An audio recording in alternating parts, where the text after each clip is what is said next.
Good morning and welcome to reInvent 2023. My name is Victor. I am developer advocate at AWS. And before I joined to AWS, I worked as a DevOps engineer, more than 10 years. And 5 of them, I deploy Kubernetes clusters. As I said, Kubernetes clusters means like a lot of Kubernetes clusters, more than 100. But all the time, I got a question from development team. How I am as front-end developer can use TypeScript, for example, or backend developer, Golang, or Java can configure and manage deployment object inside in Kubernetes. And today, together with Mike. Hi, good morning, everyone. My name is Mike Golbiv. I'm solutions architect at Amazon Web Services. But before, I changed multiple roles in different teams in IT. And indeed, about 4.5 years ago, I worked as a developer. I was a freelance developer, and my customer asked myself, can we deploy the backend of our application into a Kubernetes cluster? I was like, well, I know containers. I had a little bit experience with Kubernetes, mostly kubectl-get and kubectl-describe, but still, how hard can it be to just work with it? So yeah, let's try that. So I received my cluster, and then I started creating YAML templates. And to be honest, that was really challenging for me to understand all of this stuff. And that's exactly what we are going to speak to you about today, how you as developers can create Kubernetes deployments using the programming language you know. For myself at that time, by the way, it was Python, and this is one of the languages that is supported in the tool that we are going to speak about today. And of course, we will show a demo how you can actually host your application inside Kubernetes cluster. But before we do this, let us also know you a bit better. So I would ask you to scan this QR code with your mobile phones, please. And then answer a short question. How much experience do you have with Kubernetes? So we will give about 45 to 60 seconds for you to respond to this question. So there are 4 options that we suggest. Maybe you have never tried it. Or maybe you're testing it in a development environment right now. Maybe you're running it in production. Or probably you already have multiple Kubernetes clusters in your production environment. And while you answer this question, I will just finish the previous story a little bit. Actually, after deploying my workload into Kubernetes cluster, I didn't know that the hard part is still to come. So the hard part was networking and role-based access control. And when I started creating manifests for that, I managed to lock myself out of the cluster completely. And only the DevOps engineer had access to this cluster. So I had to just speak to him to actually restore my access. So that's why if I had this tool at that time, it would be really great. So now we are going to close the poll in about 5 to 10 seconds. So please send your last. It's not working? OK, let's do it different ways. So can you raise your hands who is already having multiple Kubernetes clusters in production? Oh, wow. I think most of you. Quick question from my side. Do you have more than 50 clusters in your organization? OK. Wow, that's nice. OK, so Victor, can you tell us what we see in the industry about this? Yeah, definitely. You know, like when I ask you especially, do you have more than 50 clusters? That's what I really surprised from this latest state of Kubernetes. So what we see in 2022, huge jump from 2021. Many organizations decided to deploy more than 50 clusters in one organization, in one company. And only less than 12% of organizations deploy 5 clusters or less. But you know, still I have a question. Why Kubernetes? Why people selected Kubernetes to deploy their containers?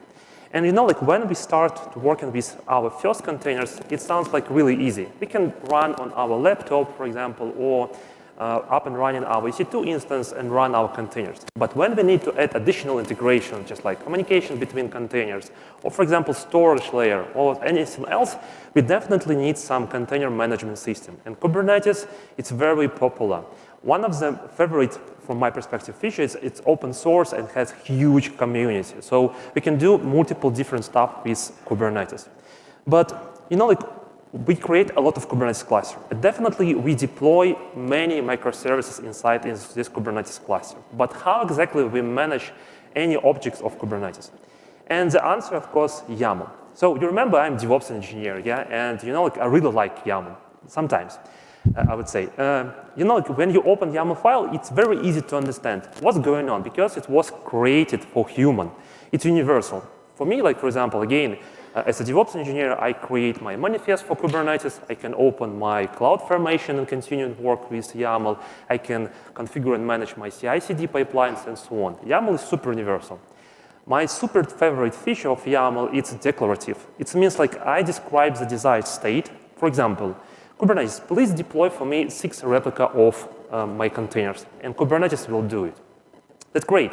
But at the same time, like YAML is very great when you start. The same stuff happened when you start your first containers, but when you need to do something else, like more complex, more interesting solutions, it stays more harder. And YAML is not the best way, the first reason why, because it does not follow best practice of software engineering.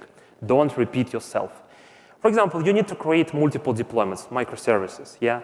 And most probably you will copy-paste. Or another part, like you need just like to deploy your manifest on different environments, like staging, production, and so on.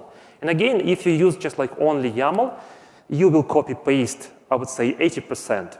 And Kubernetes, I mentioned, it's open source and has huge community. And of course, we have some interesting tools inside of the Kubernetes. And I have hope that it will work again. Please, guys, try one more time.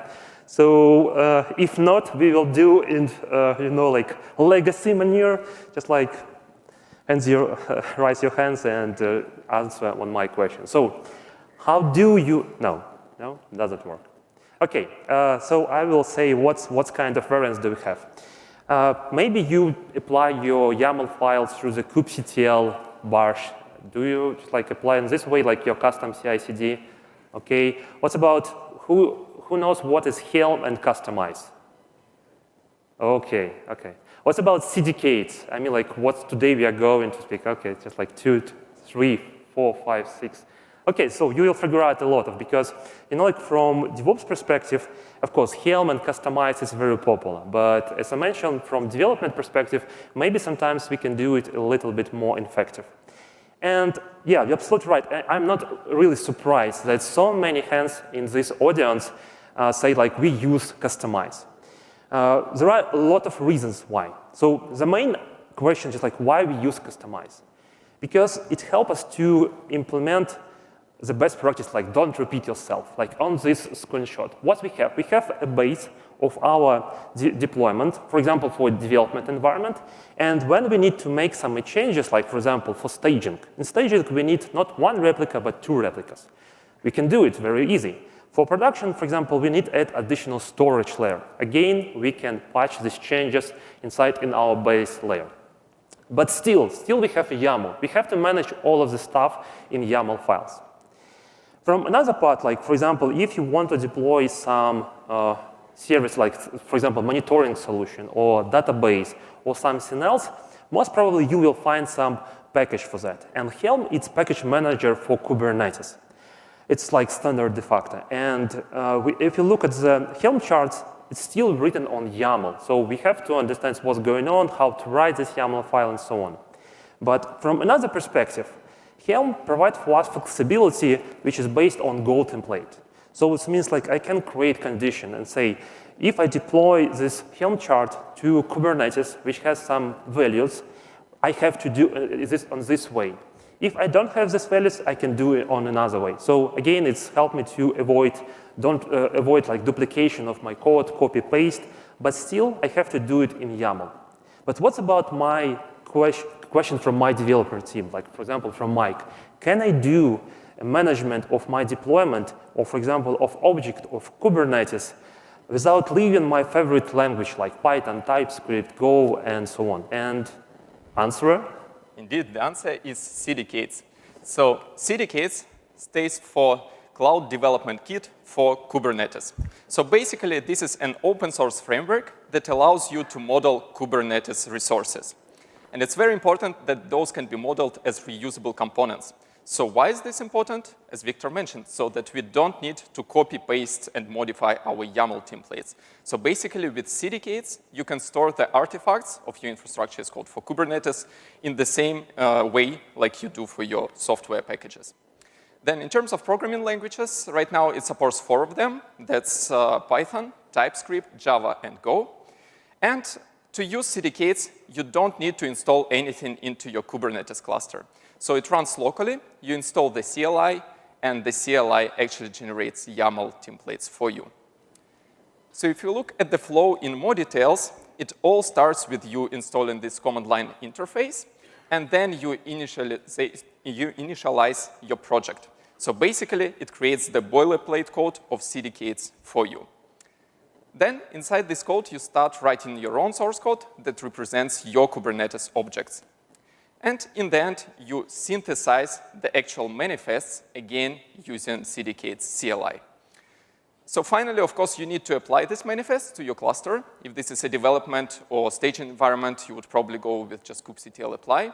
But for production, we definitely recommend to use more automated approach like the ones that Victor mentioned. For example, with GitOps, you can automate the flow of CDK8s as well. So because CDK8s generates the manifests, you can commit them to your GitOps repository and then start the whole flow. So let's now take a look at the example of the source code in CDK8s. So on the left side, you can see CDK8s code for Nginx deployment. And on the right side, you can see the resulting YAML manifest. You might notice that they are quite similar. So we basically define the same properties in both of them. The difference is just in the syntax that we use. So now you might have a question.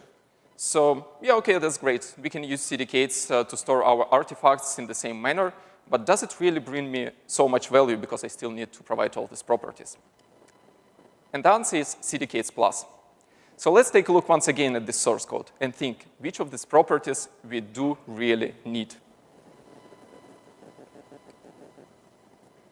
So apparently, we only need to know the image name of our container. All the rest of the stuff, like, for example, the name of the deployment, the labels, the selectors for these labels, CDK8s can generate for us. And it all comes down to these 3 lines of code with CDK8s Plus. So CDK8s Plus is a library built on top of CDK8s that provides you the API abstractions to Kubernetes objects. So basically, you can use richer API with less source code, so with less complexity. Now, we have reviewed a tool that allows you to manage your Kubernetes workloads with infrastructure as code in a high-level programming language. But you might have a question, what about my AWS services? So maybe from your Kubernetes pods, you're using an RDS database, or maybe a DynamoDB table. Maybe you need to connect to CloudWatch.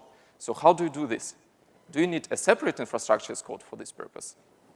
Well, potentially the answer is yes, you can do this. You can even integrate CDK with CDK8s. So you can generate CDK8s Kubernetes manifests, and then using CDK, apply them to the cluster.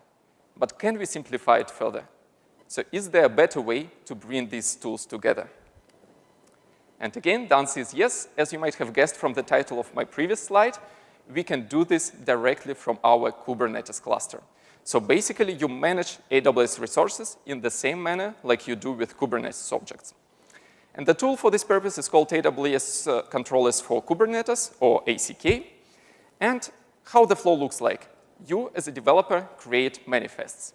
So again, this would be the same YAML manifest like you are used to in Kubernetes. Inside of these manifests, you would use CRDs, or custom resource definitions, that represent the underlying AWS services.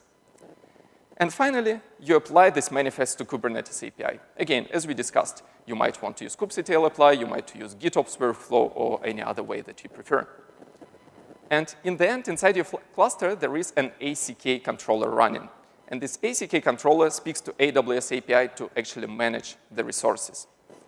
And I would like to highlight this point once again. So ACK controller speaks directly to AWS API. So it's not using CloudFormation or any other infrastructure as code under the hood. So this means that your Kubernetes cluster will be single source of truth, not just for Kubernetes workloads, but also for your AWS resources. And ACK is an open source project. It's hosted on GitHub, and it is actively developed. At the moment, there are over 30 services, over 30 AWS services that are supported. And these are the most popular ones that customers usually use in Kubernetes, such as databases, storage, application integration, like, for example, messaging queues and API, security, for example, encryption, observability, and so on. So, right, just to recap, we have reviewed 2 tools. The first tool to use high-level programming language for your Kubernetes infrastructure as code. The second one is to use Kubernetes infrastructure as code or manifests to manage AWS resources. So the logical question is, can we bring these tools together? Again, the answer is yes. So how you do this is first, you install the ACK controller into your cluster. And it's very important, if you need to manage multiple AWS services from your cluster, you need to install multiple ACK controllers. So each controller is responsible for just one AWS service. Then you need to configure permissions so that this controller can speak to AWS API. As we discussed, it doesn't use any other tools under the hood. And of course, there are, again, multiple ways how you can do this, but we recommend to use IAM roles for service accounts, or IRSA. So what IRSA allows you to do is to map IAM permissions or IAM roles to Kubernetes RBAC entities. So basically, it allows you to granularly assign different permissions, so you don't assign like the same permission to all your Kubernetes nodes. Then you import CRDs, custom resource definitions, into your CDK8s project so that CDK8s knows how to transform your source code into the YAML templates. There are two ways how you can do this. You can either import the YAML templates for CRDs one by one, like I'm doing here on the slide, or you can install the Helm package for your ACK controller and import all CRDs at once. So this is something that you will see in the demo later on. And finally, you can start creating your AWS resources in the same way like you do for your Kubernetes objects. So important thing here is that you don't get CDK8s plus constructs available, so you get only the CDK8s code. But it still allows you to manage your AWS resources in the same syntax as you do for Kubernetes. So again, let's ask us this question the third time. Can we simplify it even further? And as you have probably seen in the abstract of this session, the answer is yes with Amazon CodeWhisperer. So what Amazon CodeWhisperer allows us to do is it helps to generate the source code for us based on the context, so the source code that we have already created, and based on the comments that we create in native English. So except for that, CodeWhisperer can do the security scan of our code. Just one thing is that from 4 languages supported by CDK8s, CodeWhisperer supports 2 for security scanning. That's Java and Python. And finally, the last point, especially important for companies, is that CodeWhisperer can flag or even filter out the code that resembles open source, which can be important for your organization policies. And finally, before we go to the practical part, how CodeWhisperer works under the hood. It does this directly from your IDE. So you install the extension or plugin to your IDE, and then when you write your code, CodeWhisperer analyzes it automatically and starts generating suggestions for you. Those can be line by line, or whole function, or whole blocks of code suggestions. Very important thing is that you should always review these suggestions before accepting them. So you might need to just edit them somehow to make sure that they're doing exactly what you intended. So there are 3 main ways, and again, you will see a bit later on in the demo. You can either accept the whole suggestion, accept it word by word, or just scroll through suggestions and select a different one. So without further ado, let's go to the practical part. Yeah, so what we're going to do? I think the best way to play with new technology is create something. And we are going to deploy our web application. We finished with development part. I mean, like we finished with our development. I mean, like with our web layer, cache layer, and so on. And what kind of application we are going to deploy? It will be super simple 2-tier application: web layer, cache, and data layer. So as Mike mentioned, we are going to use database externally of our Kubernetes cluster. It will be our RDS. But as usual, like we got the second requirement. It's high availability. What this means, like we need to have multiple amount of our pods in container. From RDS perspective, it means like I can deploy RDS in multi-AZ configuration. Super easy. What about Kubernetes?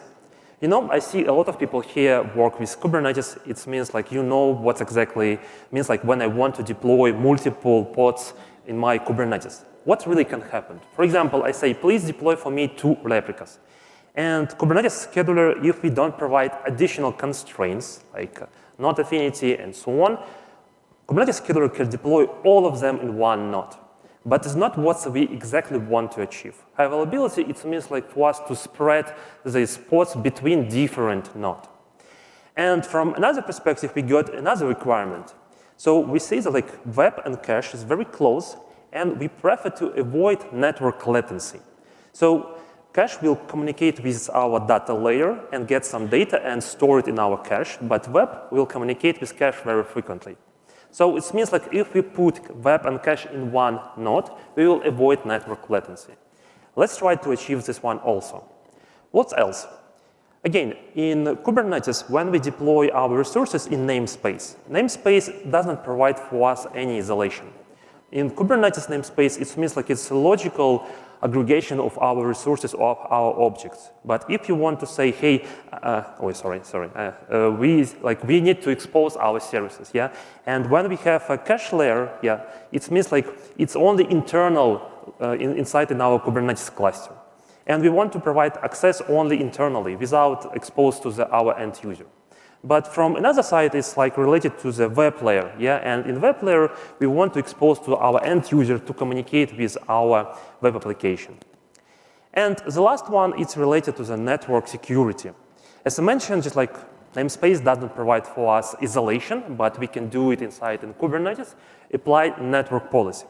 I know you would say, hey, we can apply through the security group. Yes, definitely we can do it through the security group. Not a problem.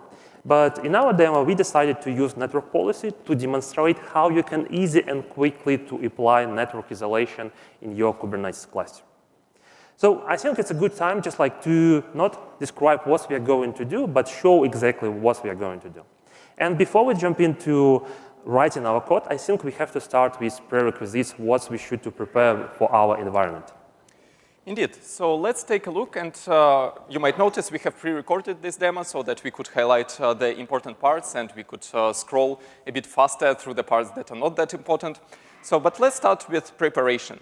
So here we have the boilerplate code that was generated by CDK8s for us. You can see that we have the imports for CDK8s itself and CDK8s Plus. So by the way, the code is in TypeScript, as you can see. And then we have the additional imports for ACK resources. Like here, DB instance is the RDS instance. And this is the TypeScript file that was generated when we imported the CRDs. So here you can see the class for this DB instance. So this was generated automatically for us. And then the only line of code that we have written here before this demo is creating this namespace. So we can see the result in YAML files. It only contains this one namespace that we have just created. And what we are going to do is we are going to verify now that there are no other Kubernetes objects there, like pods or services. So we execute kubectl get all. And we can see that there are no resources in this namespace. The only resource that I have created is a secret. So in this secret, I'm going to store the password for my RDS database. Of course, the best practice is to use external services, like, for example, AWS Secrets Manager. But here, again, for simplicity, we are using Kubernetes secrets, which you can, by the way, encrypt with KMS as well. Now, let's double-check what else we have in the cluster. As you remember from the preparation steps I've mentioned before, we need to install ACK controller. And this is the one. So we just have ACK controller for Amazon RDS. And you can see that it is installed in namespace ACK system. So that's a separate namespace that you need to create where you install all the ACK controllers. And then we can execute getCRDs command. And then we should see our DB instances resource that we have just seen in CDK8s code. So it is installed in our cluster as well. So we are good to go and use it. So now let's start creating our source code. And we are going to do this according to the architecture that Victor has shown. And we will go from bottom to the top. So basically in the reversed order of dependencies. And in the first part, what I'm going to show now is how we can create our Amazon RDS database with Postgres engine using CDK8s. And of course, we'll have multi-AZ configuration enabled for high availability. So we start creating our code, and the first resource that we are going to create is the DB instance itself that we have just seen. And you can already see some suggestions from Amazon CodeWhisperer. But we don't accept them. Instead, we want to add this database into the same namespace that we have just created. And then we start specifying the parameters. Now you see that we're accepting the CodeWhisperer suggestions and just changing the values themselves. So here we need to specify absolutely the same parameters as you do in AWS API or in CloudFormation. So we only specify the required ones, like engine Postgres, version 14, 20 gigs of allocated storage. Then for instance, of course, we use AWS Graviton. That's my favorite instance, to be honest. Most of the talks I do are about AWS Graviton. That's our ARM-based processor. And then we specify the connection details for the database. So basically the username and the password. But for the password, as we have seen previously, we are going to store it in a secret. And by the way, the secret can be in a different namespace, but we just decided for simplicity to use the same one. And then for high availability, the only thing that we need to do is to add this multi-AZ true. So that's pretty much it. Now, you might have noticed from the CodeWhisperer suggestion in the bottom, it suggested me to use field export resource. So what is that? Well, basically, we need to connect to our database now. We know the password, but how can we get the database username, the host, and the port from our Kubernetes pods? For this purpose, the field export object is used in CDK8s or in ACK and therefore in CDK8s. So basically how field export works is that you either create a config map, like I have done here, or you can use another secret where you would export the data that was retrieved from AWS API. So you see what I have done. I have created an empty config map, and then I create a separate field export object for each property that I want to export from AWS into Kubernetes config map. So first, I do this for the host of my database, and I specify, except for, of course, the metadata, the destination and the source. So the destination is the config map that we just created. And then for the source, I need to specify the path. So it's like JSON path or YAML path format. And then the Kubernetes resource itself. So basically the DB instance that we have just created. So again, we specify the group for it. And then we are going to do the same also for the port and for the username. We will just, with editing, scroll through it a bit faster because the information there is the same. But what you might notice right now is that CodeWhisperer suggestions improve after it received some context. So here, I'm actually just accepting all the suggestions that it provides to me, not writing any code myself. And it even correctly identifies the path inside resource, even though it is not like, for example, for the port it's quite similar, but for the username, as you will see in just a couple of seconds, the path is completely different. But CodeWhisperer has analyzed the code of RDS ACK that we have imported, and therefore has identified the correct path, as you can see here. So basically that's it, what we need to create our RDS database. So the DB instance object, then config map, and 3 field exports.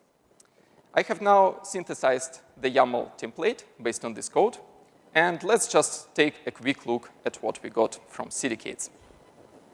So we will close the terminal to get us a bit more space. And of course, we will zoom in a bit better so that you can see the code. So here's the DB instance itself. You might notice that the parameters are quite similar to what we defined in CDK8s. That's what I referred to previously, saying that we don't have CDK8s plus constructs for ACK objects, but we just use plain CDK here. And then you might notice the same for the rest of field exports. So I will go through the 2 last ones in just a couple of seconds, and then we will transition to creating the rest of our Kubernetes objects. So we will not create our RDS database right now, but in the end, Victor will show you how it works. So the process is basically asynchronous. ACK controller starts creating the database, and then as soon as it is created, it will use field exports to actually fill in the rest of the fields for you. So what's we done? We create our database. I mean, like Mike helped us to describe how we can deploy our RDS. So we continue and working with cache. So in cache, that's rather to compare with what Mike to show, I'm going to apply CDK8s plus.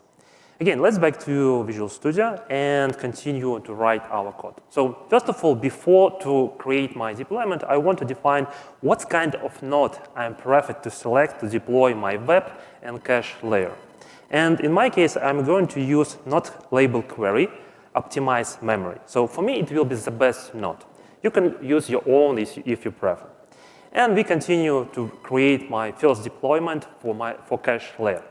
So I describe CDK8s plus, please create for me deployment. And just in a few seconds, we will see CodeWhisperer generated for me the whole manifest of deployment. But it's not exactly what I want to achieve. It's not what I want to do. Yeah? So I prefer to apply some of the recommendation from CodeWhisperer, word by word, and make the changes where it makes sense for me. So metadata namespace, absolutely right. But if we continue, I start with containers. So it's my cache layer, yeah, and definitely I want to define my image. Again, CodeWhisperer suggested to me to use Redis, good choice, but in our case, I'm going to use custom image. It will be cache. Of course, we have to define the port number and how we are going to communicate with our RDS, with our database. To do it, we need to provide environment variables. So Mike already created for me a config map to do it, and in my code, I'm going to get this data. And for the first value, like DB host, I do it by myself. So define where it's located, what's the namespace, what's the name of my parameter, and so on. But as soon as I finish, CodeWhisperer understand, hey, maybe for this time you need a DB port. Maybe you need to communicate with your database based on custom ports. Sure, and I'm going to apply the whole line what's CodeWhisperer generated for me. The next one is DB user, absolutely the same. For me, it looks good, and I'm going to apply these changes. So based on our requirements, what did we have? Our package should be highly available. It means like we need to create at least 2 replicas, and in CDK8s plus, I define replicas too. Also, we said please to spread this ports between different nodes. For that reason, I define the flag spread and true. And finally, it's isolate, create our network policy. So let's define our restriction where we are going to schedule these ports. In my case, it's scheduling, attract on our memory nodes, what we defined earlier. And the final step, it's related to the service. So cache will be exposed internally in our Kubernetes cluster. It means like we are not allowed external access. It will be only internal. And we didn't define any type of services. By default, as you're familiar with Kubernetes, it will be cluster IP. So again, let's synthesize our changes and see how it will reflect in our YAML file. Let's open our manifest and see how it, how to match CDK8s plus what we've written from the left side and how it transformed to our YAML manifest on the right side. So on the left side, as you can see, I describe only a couple lines, but it's not possible to put all YAML lines which generated in one screen. For that reason, just like you understand how many lines I have. So scheduler of memory optimized node. I created, let's say, hey, Kubernetes, can you please schedule my nodes, my port on this node? And it's created for me node affinity. What else do we have? I said, please spread it. And again, it's create port anti-affinity to spread between different nodes. Also, if we're moving on, so we will see that in our code, we have environment variables, which we got from config map. And this config map was created by Mike. And we just got these values from this config map. How we can communicate our cache layer will communicate with data layer. Also, you see like a lot of additional lines in our code which generated by CDK8s plus. For example, security context. It's the best practices. It means like I believe no of you will apply like to provide access for root in your pod. So security context generated for us. So what we also have, we have isolate true. So it means like we need to enable network policy. We generate a network policy on the right side in our YAML file. And the last one, again, it's related to the service, how we expose our cache layer. So we expose only internally, and it's created for us cluster IP service object inside of Kubernetes. So looks good for me, everything. And the final step of our demo is create a web player. So what's we currently done? We done with RDS using ACK. We finished with cache layer through the CDK8s plus we applied, and finally it's web player. Again, let's back to our Visual Studio and start to write our new deployment. As already mentioned, Mike, that CodeWhisperer understands the whole context what you described in your file. And in this time, as you can see, it's generated for me more reasonable suggestion just like namespace, containers, and all of the stuff. And again, just like I'm going to apply word by word. Why not the whole line? Because for me, I'm going to use a custom port. It will be not 80, which is by default. I'm going to use 6000. Also, I have to define how I'm going to communicate it with my cache layer. We expose it through the cluster IP, and the web layer can communicate it with this cluster IP service. So for that reason, I have to define cache host and cache port. And what else do we have? We remember again from our requirements: highly available, spread, isolate, and so on. Again, finally, we need to define where we are going to schedule these pods in our Kubernetes cluster. But also, we need to say, please collocate my web layer and cache layer in one node to avoid network latency. Also, we remember related to the network policy, we create only network policy which disable for us communication. For that reason, we have to separate rules to allow communication. And I said, please allow from web to cache, and we will see how it will be generated. And finally, it's a service.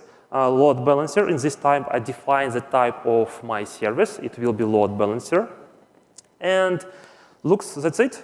Again, let's synthesize our changes and see how it will be reflected in our YAML file. In this time, I'm not going to show you like everything what's written in our deployment. I want to show you only what's the difference. So in the cache layer, we apply our isolation, we apply spread, and so on.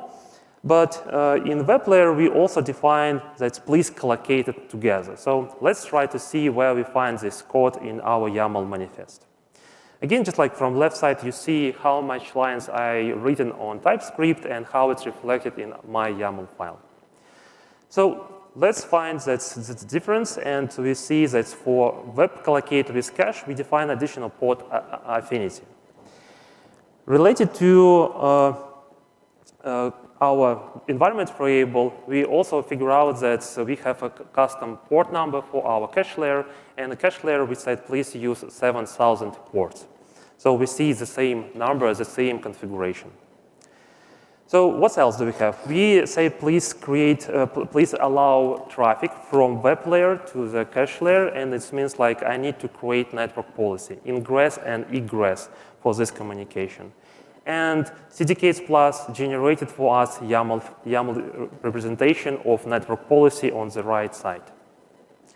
And finally, it's related to how we expose our service. We expose it through the load balancer, and it means like it will be available externally for my end user, for my customer, and it will create load balancer inside in AWS. And we see the representation of that in our YAML file. So I think it's a good time just like to apply all of our changes. So how we can do it? As usual, kubectl apply the whole changes. So let's do it and open our terminal. And I'm going to apply the whole file what we generated, which is based in our dist folder. And we see that all resources currently is created. I'm not going to go through every resource and show what's going on, but I want to demonstrate and show you only one resource. It's related to our RDS, to our data layer. So let's try to figure out what's going on currently with our RDS database. To do it, I have to describe the state of my Kubernetes object. kubectl describe, and of course, our object based in custom namespace. For that reason, I have to define where it's located, and copy the ID of my object. So let's copy the object of my RDS instances and paste in our terminal. And of course, I don't want to show you the whole of description. I want to show you line by line. So what we see, 20 gigabytes of memory, favorite instance of Mike, Graviton is, of course, and what's the status of our current database. So as we will see just like in a few seconds here, it's creating, that's good. It means like we just apply our changes and database currently is creating. So let's imagine just like we finished with this application. Yeah, we deploy to production and our application stay very popular. So it means like 2 replicas, it will be not enough for our application. And we got additional requirements. We have to scale our application. We have to implement scalability of our application. And how we can do it? In Kubernetes, as usual, we can use horizontal pod autoscaler to define how many replicas do we need. But of course, we also have to provide additional resources like cluster to scaler. And in my case, I'm going to use Carpenter. But Carpenter distributed by Helm package, by Helm charts. And there is a question, should I rewrite the configuration of deployment of Carpenter on CDKs? And the answer is definitely no. You can use in CDKs, install your Helm charts and configure your Helm charts inside your Kubernetes cluster. Let's see how it will looks like. For example, if I want to install and deploy Carpenter. So I define a new object for Helm, where is located my charts, what's the version, what additional variables, configurations, and so on. And I have to also import my CRD of this Helm chart, which will be created, node, for example, and so on, so on. What else we have to do? Of course, it's related horizontal port autoscaler.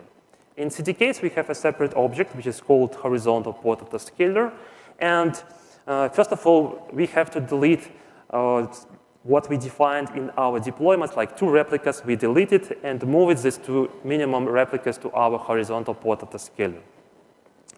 And that's it. We will get our scalable application, which will scale based on the metrics what we use currently. It's CPU average utilization. And our application will scale from 2 to 100 pods. And I think it's a good time to summarize what we learned today. All right, so let's first start with CDKs. So CDKs is an open source framework used for modeling Kubernetes resources. So if we speak in simple terms, using CDKs, you can create your Kubernetes applications, also use them as reusable abstractions with your familiar programming languages, such as Python, Java, TypeScript, and Go. So CDKs works both with native Kubernetes objects as well as with CRDs, custom resource definitions. And then we recommend to apply the results of CDKs, so the YAML manifests that it generates using GitOps workflow. Then CDKs Plus is a library built on top of auto-generated concepts of CDKs. And this library provides high-level abstractions for the CDKs objects, basically for Kubernetes objects. And CDKs Plus provides you richer API with less complexity, so you don't need to specify all the parameters of your objects. Then AWS Controllers for Kubernetes, or ACK, allow you to define your AWS resources inside Kubernetes manifests. So basically, these are the most popular services used in Kubernetes applications, like, for example, databases and messaging queues. And finally, Amazon CodeWhisperer is an AWS service that, using artificial intelligence, makes suggestions to your source code. So it makes suggestions based on the context and based on the comments that you create. And those can be either line by line or whole function, whole blocks suggestions. Also, just to remind, there is security scanning built into CodeWhisperer that can help you to find non-obvious security vulnerabilities. And if you want to learn more about the technologies that we were speaking about today, first of all, I would recommend the link on the left. This is the main documentation portal of CDK8s, CDK8s.io. And then, if you want to review the demo that we were showing today, please check out the GitHub repository on the right. There were some changes that we introduced into the demo specifically related to the ACK part, to the RDS database, but I think this repository should provide you a good base to start. And that was it, what we wanted to describe. So hopefully you have seen how you can manage your Kubernetes applications using familiar programming languages. If you have questions, please feel free to reach out to us directly using the contacts on the slides. Please also fill in the survey for this session in your mobile application, as we want to know your feedback.